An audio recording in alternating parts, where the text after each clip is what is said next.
Your mind is unique. Posted on October 2nd, 2011. There are billions of us living on this planet, and yet you won't find two people who have a similar mind. By mind, I am specifically referring to the thinking part of you. The thinking center in a human body is biologically the brain. So basically, no two brains are similar in the way they think. It's amazing to know that the way your brain thinks is unique, and hence the way you perceive your reality is unique. There may be a lot of similarities in the way humans think, but no two humans will have the same thinking in all aspects. There's always something unique about each mind. Your uniqueness is what makes you who you are as this human being you are present as. Very few of us really know our own mind and its unique behavior patterns, and hence we are always conflicted about what is right or wrong for us.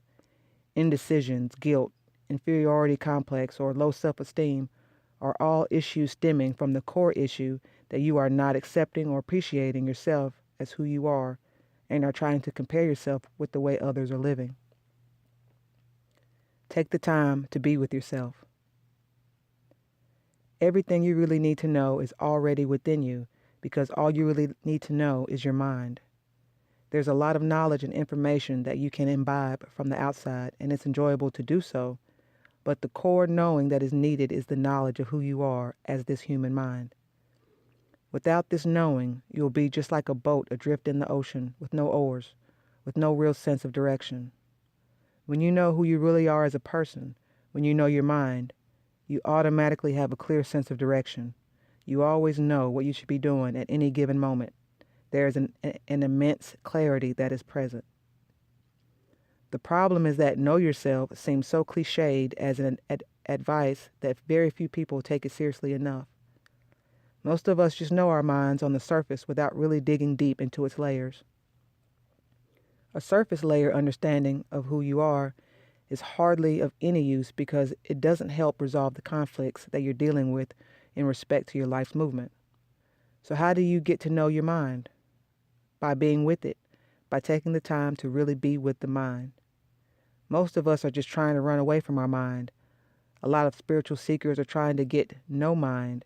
A lot of misguided teachings ask you to suppress your mind, and these pointers give a very wrong message because your mind is your uniqueness. And if you try to keep escaping it, you'll never be able to find yourself as a human being or express your uniqueness. You are pure consciousness in essence, but right now you're also a human.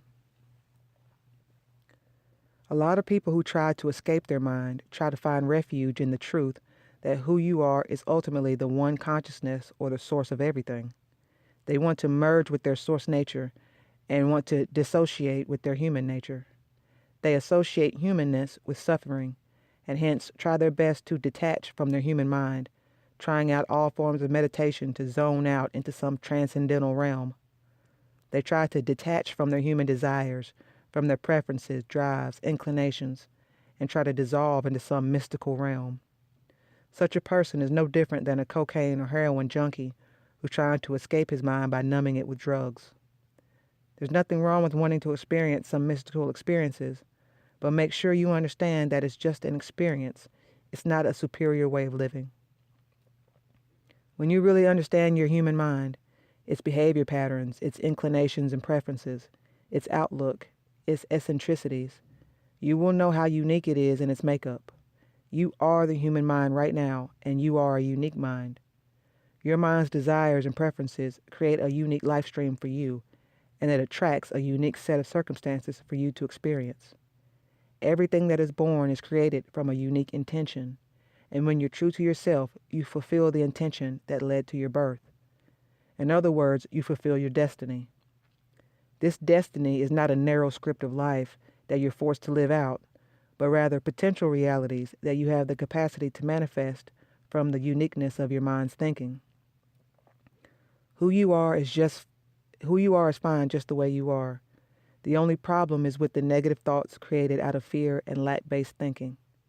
You don't need to compete with anyone. You don't have to push your way around. You don't have to struggle and strive. You don't have to put others down to be yourself or to manifest your desired realities.